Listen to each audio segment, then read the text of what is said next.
coming up on Marriage Today with Jimmy and Karen. God's going to test your character, your mouth, your morals, and your work ethic, your attitude. And to the degree that we're willing to make the character choices to allow God to dig us deep is to the same degree that He'll build us high. And if you have this big dream inside of you, you may be asking yourself the question, why is God so severe with me? Why am I having to go through all this? It's not because God hates you, it's because He loves you.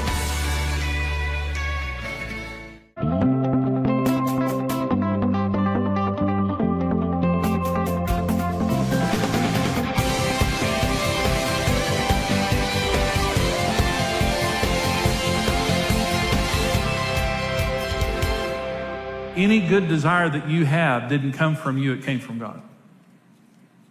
If you have the desire to help people and to lead people to Christ and to do good things in your life, that did not come from you, that came from God. But sometimes it's just a desire. A dream can be just a deep desire that we have.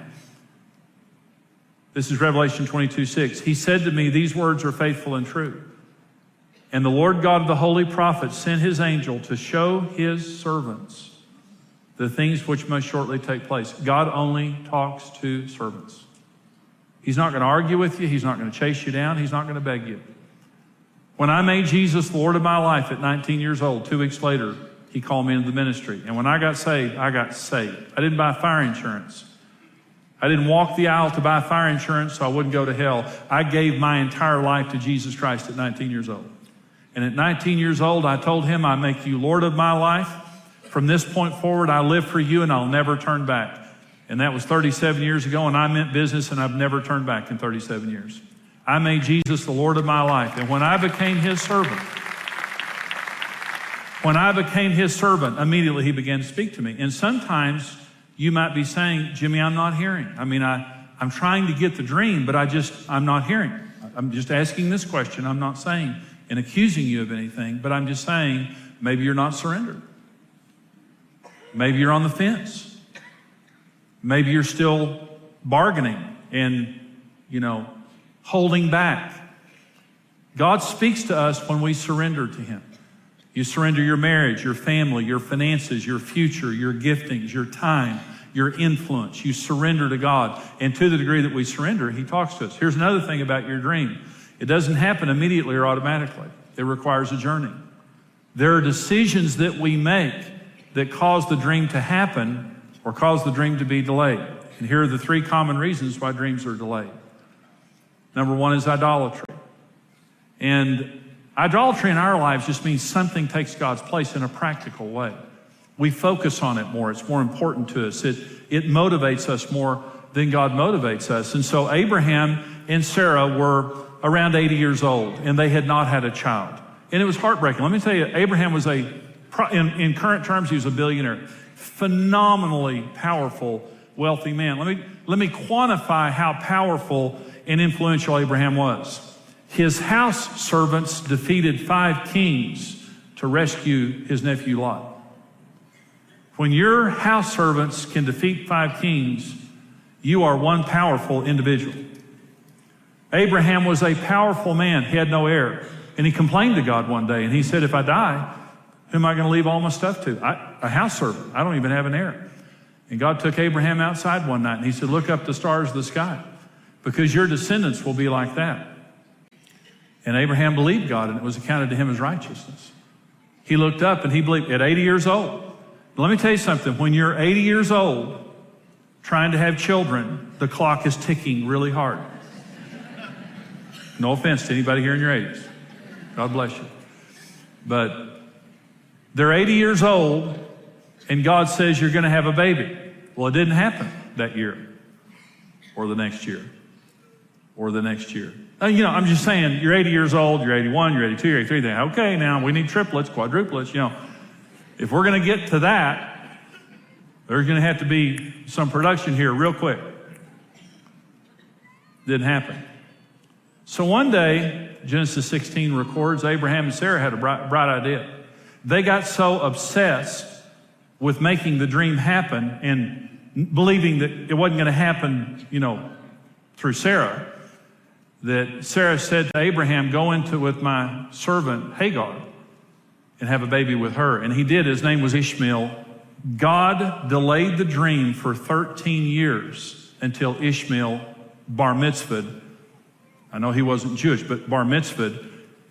In the Jewish society, in the Hebrew mind, a boy becomes a man at 13 years old. He's bar mitzvahed. So as soon as Ishmael turned 13, Sarah got pregnant. And Isaac was born, the son of the promise. Ishmael, God was not going to accept the product of their doing as being the son of the promise, because it didn't happen from God. And so when Isaac was born, you can just imagine, now they're about 100 years old. I mean, there's been a long time waiting for this child. So now they're around 100 years old, and Isaac is born, and God comes to Abraham one day and said, sacrifice him. Take your son, your only son, and go to Mount Moriah and lay him down and sacrifice him to me. Imagine for just a minute the significance of that child in Abraham and Sarah's life, and how long that they had waited. And Abraham was an old man. The second chance didn't seem likely. Abraham saddled up his mule and loaded it up with his son and took him up to Mount Moriah and laid him down. By the way, don't do that. That was the Old Testament. It was just something for Abraham. On days you may be tempted, do not sacrifice your children to God as an offering. Abraham took the knife up, and Isaac was laying there. He was coming down, and the angel grabbed his arm and said, now we know that you fear God. See, this boy had become an idol.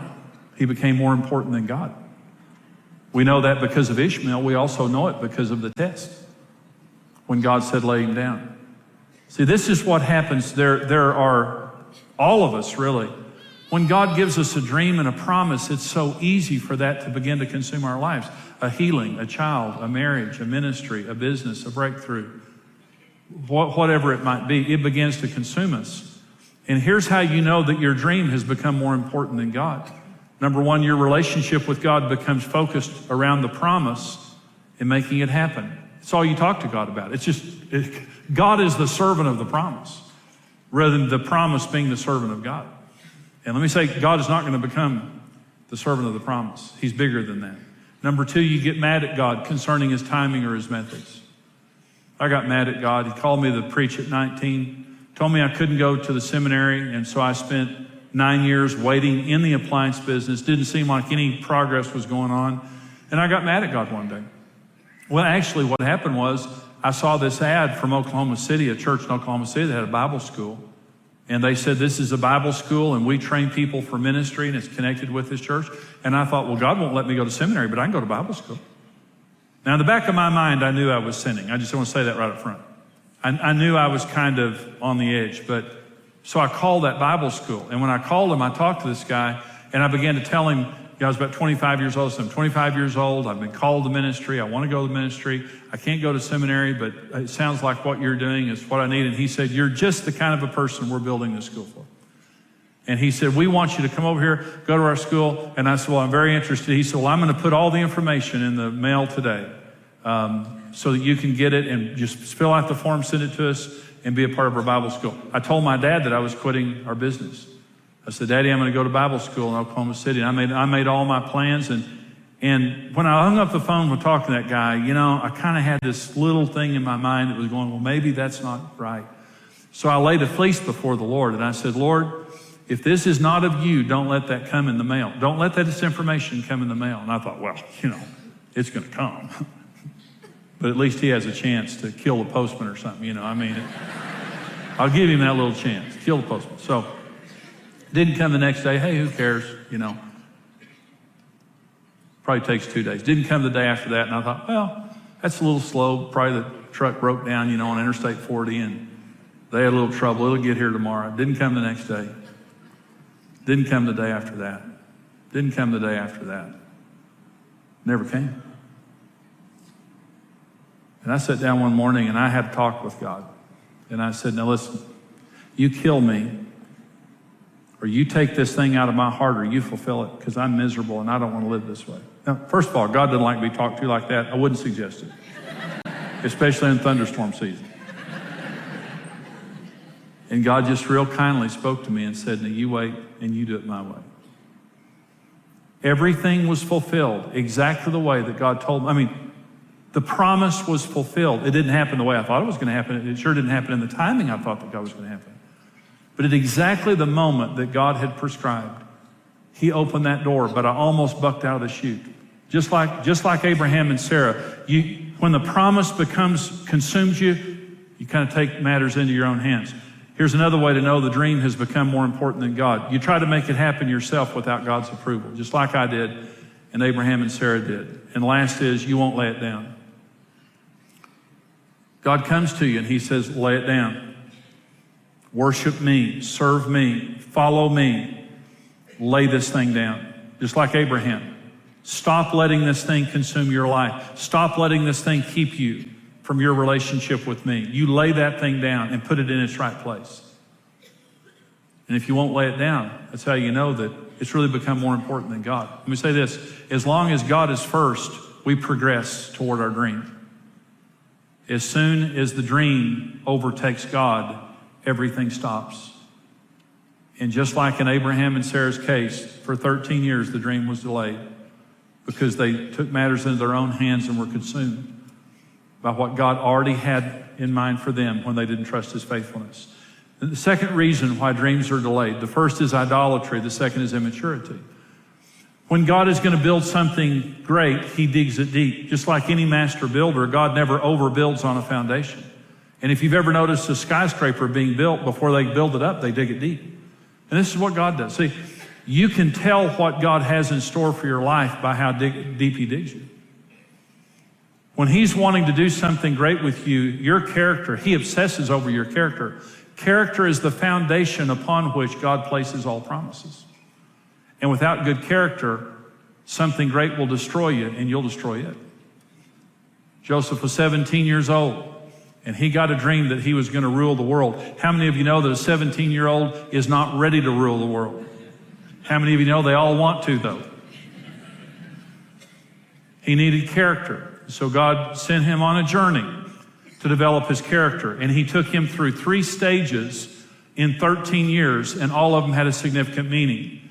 The number one test, character test, that God sent Joseph through to prepare him was the pit test. Joseph had a big mouth. God gave him 2 dreams, and he blabbed them all over his family, and everybody hated him. Your dream is about people, and people are precious to God, and words are nuclear. Let me say that one more time. Your dream is not about, if your dream is about money or power or something like that, and that's all it's about, it's not from God. That's not a God dream. That's a sick dream. Every dream that God will give you is about helping people and about leading people closer to God and reconciling their lives somehow. And people are precious and words are nuclear. Proverbs 18 says, the power of death and life is in our tongue, and those who love it will eat its fruit. Death. Many of us are still suffering from words that were spoken to us many years ago. Words are nuclear, but also words give life. We can encourage people, we can help people, we can counsel people, we can bless people, but God will never give you more than your mouth can steward. And Joseph had a big mouth, and his brothers threw him into a pit. And it's interesting, and Joseph always made the right decision in his times of testing. And the interesting thing that happened when Joseph was thrown into the pit is he never said a word. He shut his mouth. And from that time forward, Joseph was very, very careful in what he spoke. God will test your mouth, and how you speak will determine in what God can entrust to you, especially who God can entrust to you. He's not going to give you influence over people so you can tear them up. Words are very important. The second test that Joseph went through was the Potiphar's house test. Potiphar was a ruler in Egypt. And Joseph was sold for very few dollars by his brothers. Don't ever let the enemy establish the value of your life. That's the moral of that story. He was in the pit listening to his brothers selling for a few bucks to a caravan. And they took him to Potiphar's house, and he became a slave in Potiphar's house. And Potiphar's wife loved Joseph. He was a young, good-looking man in his sexual prime. who had been rejected by his family, was lonely. If there was ever a young man who had a reason, an excuse to sin, it was Joseph. But when Potiphar's wife tried to seduce Joseph, he turned her down. And she became angry and sent him to prison. Let me say this now. If your ethics are situational, God cannot use you. If your ethics are absolute, you're the person he's looking for. Many people excuse behavior because I'm hurting, nobody loves me, well, she was pretty, well, I never knew, we make excuses for doing the wrong thing. Everybody's doing it, and all those kinds of things like that. That's not the person that God's looking for. God's looking for a person that says it's wrong. It doesn't matter who's watching. It doesn't matter how bad I'm hurting. Nothing else matters is I know that's wrong and I'm not going to do it. And if I did do it, it was wrong and I repent. And in our society, we have situational ethics, floating morals, values that are situational, rather than the absolute moral foundations that our founding fathers gave us. And look what's happening to our society. See, I like this definition of the heart. I like this definition of heart. What you do in secret when no one's looking. If you ever want to know what your heart is, that's your heart. It's what we do in private. And Joseph said, I don't care who it is, where it is, who's watching, or how bad I'm hurting. I will not justify this sin with you. It didn't look like he was being promoted, but they promoted him and sent him to prison. That was the third test, the prison test. Potiphar's wife lies about Joseph. They send him to prison. He gets to prison and never mopes one day, never spends 1 minute moping around the prison. Immediately he begins to serve the warden of the prison to the degree that the warden turned the prison over to Joseph. This guy's something else now, I'll tell you. Never mopes, never complains. I think, I would have been so devastated by that point, I would have sat in the corner of my cell, just whining and moaning. I'd have taken a tin can and put it on the bars and done like this and tried to rally a group to rebel with me or so. I don't know. I can just see myself in that. Joseph showed up at prison and said, I can serve you, warden. Just let me help. And I'm sure the warden said, sure, I'm sure you want to shovel and work in the garden, dig a hole into the wall. But he began to give Joseph little jobs. Joseph was a servant. He was a worker. And before long, he was over the whole jail, and he began to minister to his fellow prisoners. He's a pretty remarkable guy. And see, a lot of people, they have this dream, and they think that just somehow that, there's just going to be this holy glory around them that's going to be recognized, and from nothing, they're going to become something. No, you'll serve your way to the dream or you won't get there. And you'll start right where you're at. And you might say, I've got some really difficult circumstances. I'm working in a prison, maybe not the prison, but where I'm working right now is a bad person in a bad situation. And God says, you serve them. You be the best employee there. You roll up your sleeves and you serve that person. And you clean toilets. You sweep the floors. You be the first person there and the last person to leave. And you serve. Because I promote servants. But I'm not going to recognize anything else. And if you have this big dream inside of you, you may be asking yourself the question, why is God so severe with me? Why am I having to go through all this? It's not because God hates you, it's because he loves you. For 13 years, Joseph went through a tough deal. But God wasn't punishing the young man. He was preparing him to become ruler of the world. You were created in your mother's womb for a great purpose. You really were, but people may have told you something different. Life may have beat you up a little bit, and sometimes you might get discouraged, but I'm just telling you right now, a great God created you in your mother's womb for a great purpose. I hope you believe that because it's the truth. In this I Am Joseph series, that's the purpose of the series. To let people, Joseph was a beaten down guy that was thrown into a pit and sold for a few bucks by his brothers, but he rose up to fulfill his destiny in God. And that's what I want for you, is regardless of what life has done for you or to you, for you to be able to overcome and to become what God has called you to be. This I Am Joseph series is a 4-part series. What you saw in today's program is just a small part of the full resource. And we want to put this into your hands right now for your gift of any amount to support us here at Marriage Today. And we need your financial support. This is a mission across America and around the world. Karen and we're passionate about helping people in their life and in their marriages. For your gift of any amount, we want to put my new book, 10 Steps Toward Christ, into your hands. This is the book I wish somebody would have given me the day I got saved. It will be a blessing to you.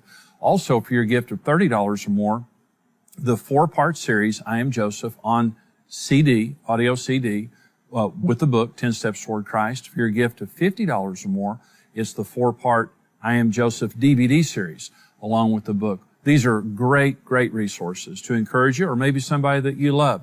We want to put these into your hands. Here's how you can get them. Experience the life-changing series, I Am Joseph by Jimmy Evans. As our way of saying thank you, we'll also include Jimmy's book, 10 Steps Toward Christ. For your gift of $30 or more, you'll receive the CD series and book. For your gift of $50 or more, you'll receive the DVD series and book.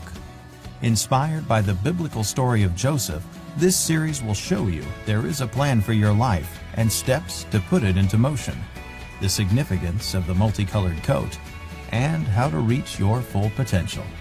Now, when you dream a dream, sometimes it's going to challenge you, maybe even scare you, because it's so big, it's so awesome.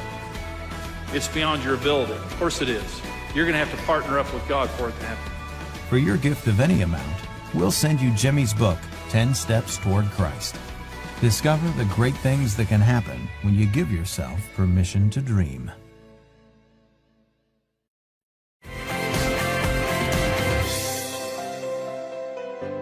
A lot of people ask me, they say, Jimmy, how do I know what my dream is? How do I know what God has called me to do? And let me talk about that for just a minute, because that's very important. You know, when I was growing up, I had such a different, personality and set of giftings, and I'm kind of ADD, so it's hard for me to sit and do something for very long. And I'm creative, and I love to speak and all these things. And I used to wonder, how in the world will I ever find a job where I can do, everything that I enjoy doing? Did you know that when you have God's dream inside of you and you're fulfilling God's dream, it scratches every itch? It's perfect for you. One time I was in church, and before I became a pastor, I worked in the sound booth in the church. I was in business, and I volunteered in our church before I became a pastor. And I was running the sound one day, and I was miserable. I was working in business with my parents. And I loved my parents, but I didn't want to be in business with my parents. I wanted to be in the ministry. And I had this concept of God in my mind that, I may have wanted to do this, but God was going to send me to China or Africa or some other place that, in other words, if you're enjoying it too much, there's something wrong with that. And this pastor was speaking that day, and he said this, which set me free. He said, we don't serve a God who gives you the desire to go to China and keeps you here. And we don't serve a God that gives you the desire to stay here and sends you to China. He says, our God gives you a desire, and He fulfills that desire. And that's what I want you to hear me say. It's already in you. And the righteous desires for children, if a lot of people think, well, if my dream isn't to, take over the world and being, a spirit-filled Warren Buffett, that's not good enough. If your dream is to raise righteous children, that's a big dream. To be a worship leader, to help poor people, to be a pastor, to help people in business, for your business to resource the kingdom of God. God puts a dream inside of you, and it's just the most natural thing in the world. It's something that you're good at. It's something that you desire to do. One of the ways that you know that your dream is from God and what you're called to do is it's life to you, and it's life to other people. My life is so funny because I love to sit alone with God and just hear God and get messages like the message you heard today. I just love it. It's life to me. Okay, a lot of people couldn't do that, but I absolutely love it. And I love this. I love helping people. I love encouraging people just like this. It's who I am. Karen is just different than me in so many ways. But God made her in her mother's womb, put a dream in her heart. And when she fulfills her dream, it looks different than mine. And we have some things in common. This program is an example. But there are things that she does that are so life-giving to her and the people around her. When you're doing something that God doesn't want you to do, it's death to you and death to other people around you. But God's given you a dream. I hope that this program today encourages you. I hope that it encourages you. Like Joseph. Joseph had a lot of tough turns in life, but he had a dream in his heart. And God was faithful to that dream. And I just want you to know God's going to be faithful to you. Don't give up. Don't get discouraged. If you have that dream in your heart, you be faithful to God, and He'll take you to your promised land. I hope that this program today has been an encouragement to you. And I also hope that you'll consider standing with Karen and me financially.